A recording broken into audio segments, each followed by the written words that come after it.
saluons tous.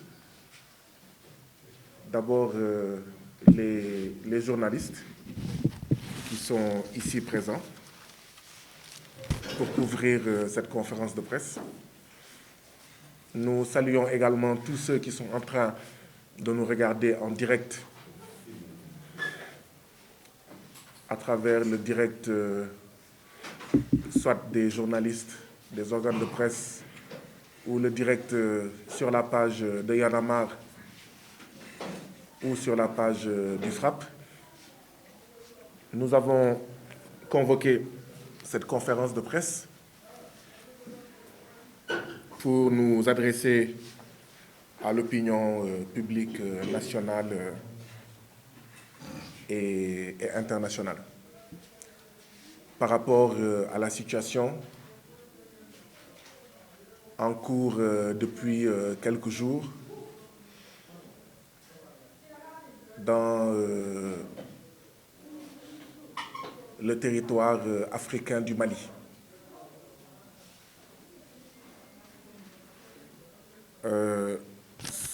Les organisations qui vont animer cette conférence de presse,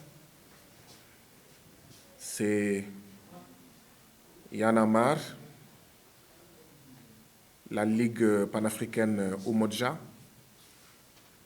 c'est l'association de renforcement de l'amitié entre le Mali et le Sénégal,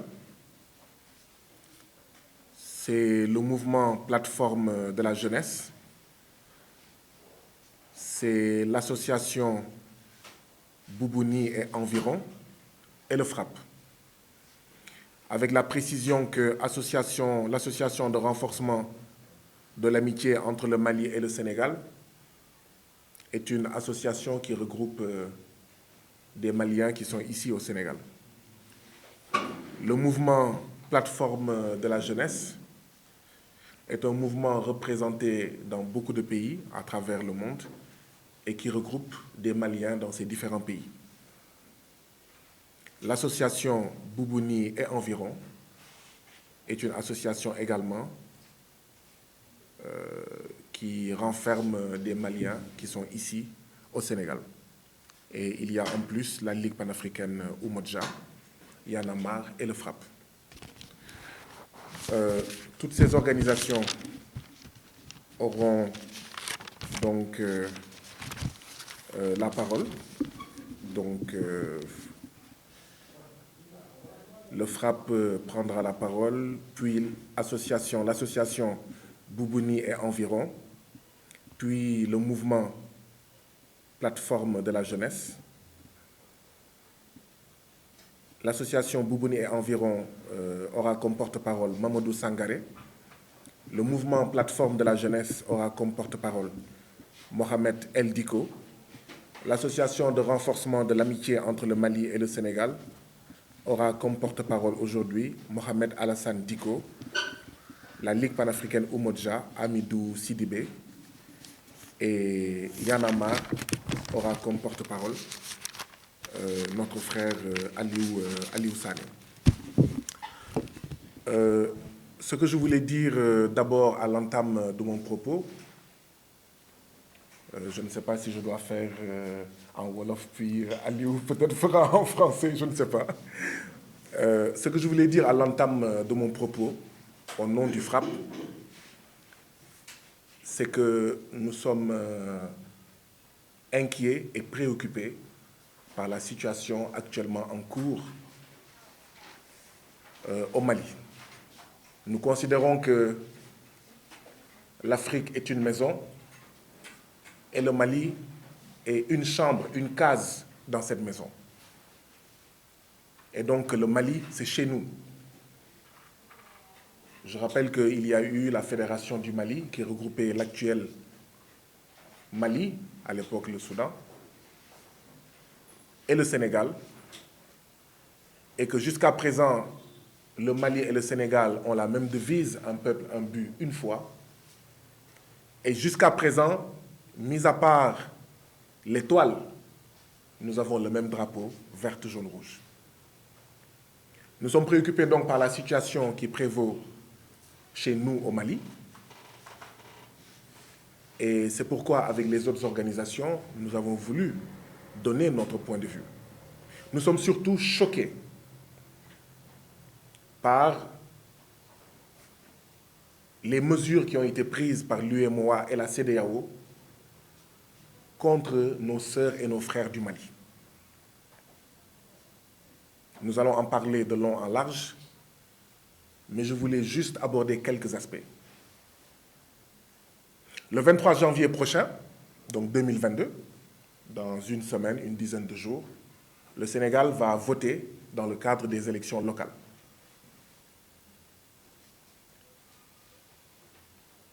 Les conseillers municipaux, les maires, qui vont donc finir leur mandat ce 23 janvier 2022, ils ont été élus en 2014, le 29 juin 2014.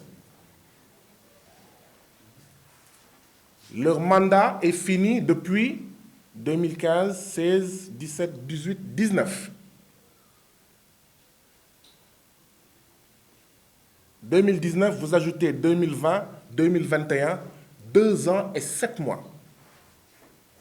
Dans un pays comme le Sénégal, où il n'y a pas la guerre, où il n'y a pas de partition du territoire, le président Macky Sall a allongé le mandat des maires, le mandat des conseillers municipaux, le mandat des conseillers départementaux de 2 ans et demi. Et le Sénégal n'est pas en guerre. Et le Sénégal n'est pas touché par le terrorisme. Et nous, ce même président Macky Sall, avec d'autres présidents, pense que ce n'est pas normal que la transition malienne, dans un pays occupé, dans un pays en proie au terrorisme, dans un pays qui doit être réunifié, dans un pays qui doit être sécurisé, ce président Macky Sall-là, qui a allongé 2 ans et 7 mois au mandat des conseillers, trouve anormal qu'une transition dans ce pays-là ne fasse pas plus d'une année, ne fasse pas plus de 2 ans.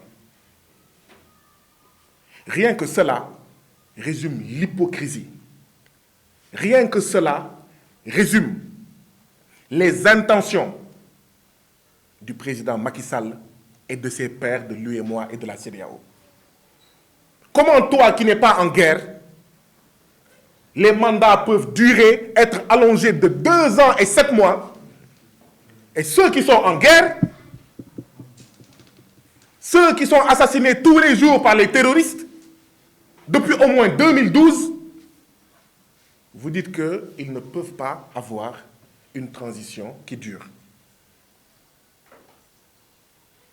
Nous ne soutenons pas forcément les coups d'État. Nous ne sommes pas forcément d'accord avec des régimes militaires. Nous souhaitons, que ce soit le Mali ou la Guinée ou le Tchad, que l'ordre normal constitutionnel soit ramené dans les meilleurs délais. Mais même les enfants qui ne sont pas encore nés savent qu'au Mali, il y a une situation exceptionnelle.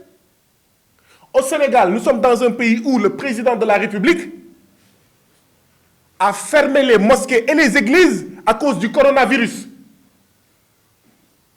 Et ce même président ne peut pas accepter que l'ordre normal soit mis entre parenthèses pendant une durée, le temps que certaines conditions soient réunies. À cause d'un péril sanitaire, on a empêché aux Sénégalais d'aller à la mosquée ou à l'église. Au Mali, il y a un péril sécuritaire, il y a un péril terroriste. C'est important de rappeler cela. C'est important de rappeler aussi que, mais qui sont les membres, les présidents qui siègent au niveau de l'UEMOA et de la CEDEAO?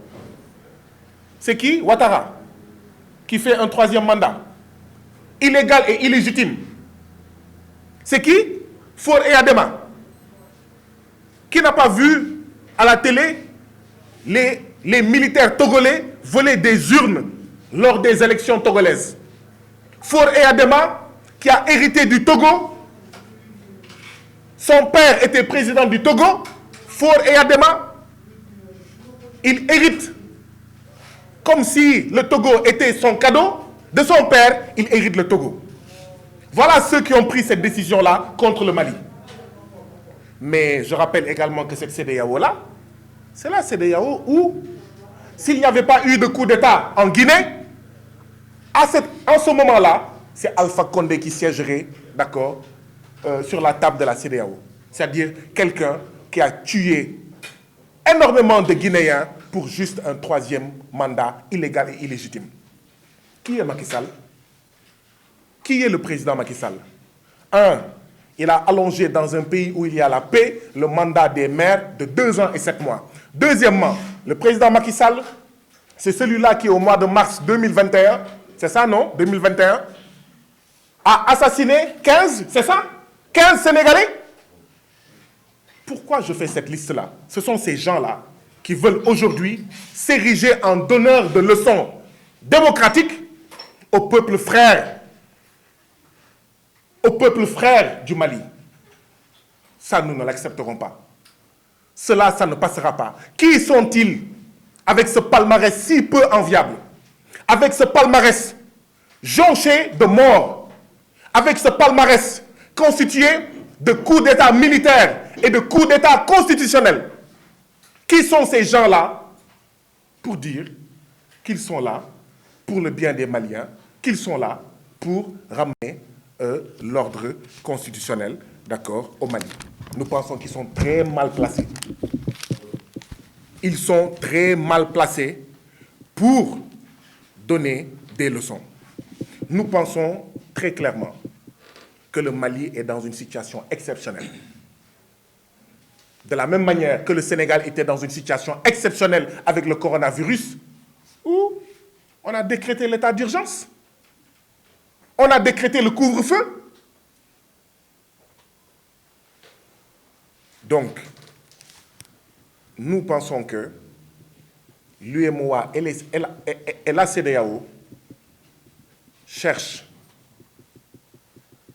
sont les sous-traitants de la France dans une entreprise pour punir le Mali et le Malien. Pour punir le Mali et les Maliens. Parce que le Mali et les Maliens, comme d'autres pays et d'autres peuples à travers le monde et surtout l'Afrique, sont en train d'expérimenter le multilatéralisme. Depuis 2012, la CEDEAO dit qu'elle va activer la force militaire. Mais en attente là, il y a 15 pays dans la CEDEAO, 15. Si on enlève mais le Mali, ça fait 14. Si les 14 pays avaient mobilisé chacun 1000 militaires, ce serait 14 000 militaires. On n'aurait pas eu besoin de l'aide de la France en 2012. On n'aurait pas eu besoin de la Russie ou de Wagner. C'est ça la vérité. La force militaire qu'ils veulent activer là, pourquoi elle n'a pas été activée en 2012 quand les terroristes prenaient Kidal? Pourquoi? Pourquoi cette force militaire de la CEDEAO n'est pas activée dans la zone des 3 frontières du Burkina, du Niger et du Mali? Ils disent qu'ils vont fermer les frontières. Mais pourquoi ils ne ferment pas depuis 2012 les frontières aux terroristes? C'est à la limite de la comédie. Et nous pensons qu'il y a une ingérence inacceptable dans les affaires du Mali. Oui, le Mali, c'est une question africaine. Mais à un moment donné, c'est l'occasion de dénoncer l'ingérence de la France et de l'Union européenne dans les affaires maliennes. La France n'est pas un pays africain. L'Union européenne n'est pas une union africaine. Et même les pays africains ont une limite par rapport à ce qui se passe au Mali. Le Mali aujourd'hui a besoin d'être soutenu, d'être aidé, d'être conseillé, d'être enrichi, d'être protégé et non d'être menacé et non d'être sanctionné et non d'être victime d'un embargo, d'un blocus. Et c'est comme si le président Macky Sall, notamment, oublie qu'il y a des Sénégalais au Mali. Les décisions là, les sanctions là, elles vont s'abattre sur les Maliens. Et les Sénégalais qui sont au Mali. Roch Kaboré, président du Burkina, oublie qu'il y a des Burkinabés au Mali. Patrice Talon ignore qu'il y a des Béninois au Mali.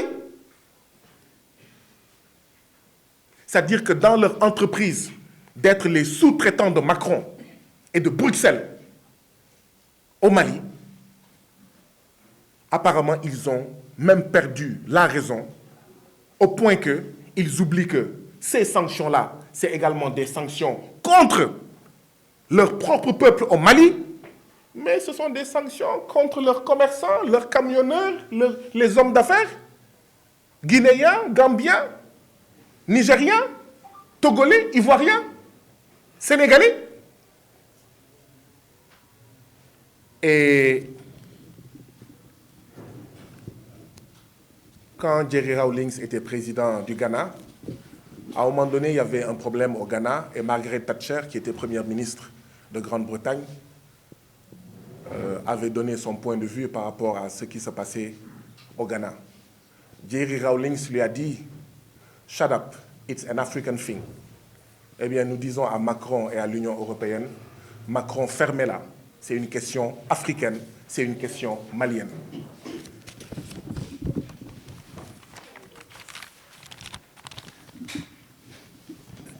Nous devons comprendre, nous Sénégalais, nous Africains, qu'il y a plusieurs dimensions dans cette question malienne. Les autres vont aborder ces autres dimensions, mais je voudrais rappeler que l'Empire du Mali, on dit que l'Empire du Mali serait né au XIe siècle, c'est-à-dire dans les années 1000, et que cet Empire du Mali aurait connu son apogée au XIIIe siècle, sous Soundiata Keïta. C'est-à-dire que depuis l'an 1000, le nom Mali existe. C'est-à-dire que cette agression, parce que ce blocus, cet embargo contre le Mali, c'est une agression de la CEDEAO et de l'UEMOA contre le Mali. Mais c'est une agression contre notre histoire, contre notre héritage, de plus de 1000 siècles. Quand le Mali existait, la France n'existait pas. Quand le Mali existait, l'Union européenne n'existait pas.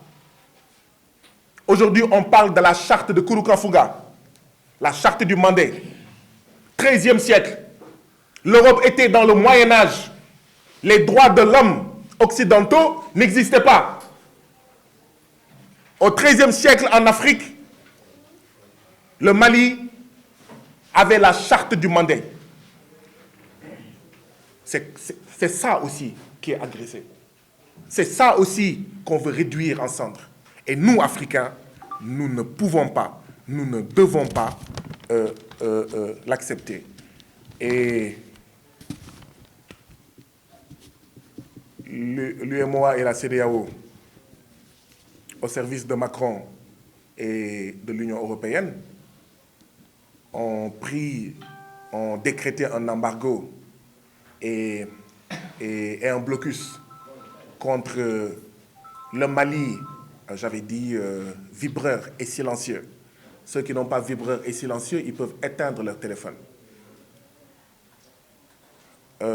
Ont décrété un blocus et un embargo contre le Mali, mais pour nos organisations, pour la majorité du peuple sénégalais, du peuple gambien, du peuple guinéen, du peuple ivoirien, ghanéen, etc., ce blocus et cet embargo n'ont pas été décidés en notre nom. Nous disons pas en notre nom. Ce n'est pas en notre nom que ça a été décidé, que ça a été décrété. Cette entreprise de punition, cette entreprise pour asphyxier le Mali, n'a pas été prise en notre nom. Et voilà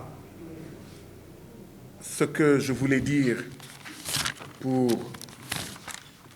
ouvrir pour ouvrir cette conférence de presse, pour introduire cette conférence de presse. Je ne sais pas chanter l'hymne. Merci. Je ne sais pas chanter l'hymne national du Mali, sinon je l'aurais chanté, mais je crois me souvenir d'un des couplets.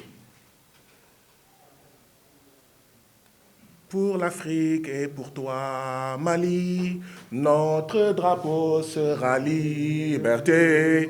Pour l'Afrique et pour toi, Mali, notre combat sera unité. Je vous remercie. Peut-être